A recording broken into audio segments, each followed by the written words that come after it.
అమ్మ స్నాక్స్ ఇవ్వవా? ఇదిగో ప్రోటీన్ ఫైబర్ రిచ్ పెసర మురుకులు. ఎలా చేసావమ్మా? ఒక కప్పు పచ్చ పెసలు తీసుకొని 8 అవర్స్ లేదా ఓవర్ నైట్ నానబెట్టాలి. నీళ్ళు లేకుండా వంపి పక్కనుంచుకోవాలి. మిక్సీ జార్లోకి రుచికి సరిపడా ఎండుమిర్చి తీసుకోవాలి. రుచికి సరిపడా ఉప్పు, పావు స్పూన్ జీలకర్ర తీసుకోవాలి. ఎండుమిర్చి మెత్తగా గ్రైండ్ చేసుకున్న తర్వాత అందులోనే ఒక కప్పు పెసలు తీసుకొని గ్రైండ్ చేసుకోవాలి.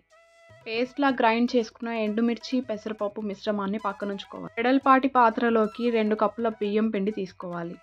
నేను ఇక్కడ పొడి బియ్యం పిండి తీసుకున్నాను.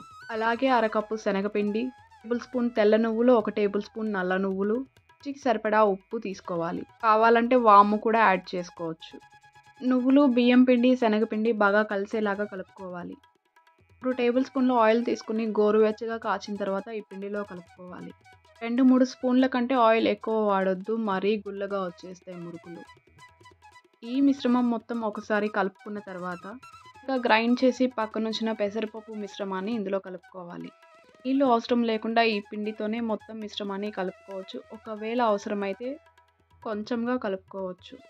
అలాగే స్టవ్ పైన బాండీ పెట్టి డీప్ ఫ్రైకి సరిపడా ఆయిల్ వేసుకోవాలి. పిండి మురుకులు గొట్టంలోకి వేసుకున్న తర్వాత ఇలా మెల్లిగా ఒత్తుతూ మురుకులు చుట్టుకోవాలి. మీడియం ఫ్లేమ్లో మోడరేట్ హీట్లో ఉంచుకోవాలి ఆయిల్ మురుకులు చేసేటప్పుడు. నచ్చాయి కన్నా పెసర మురుకులు?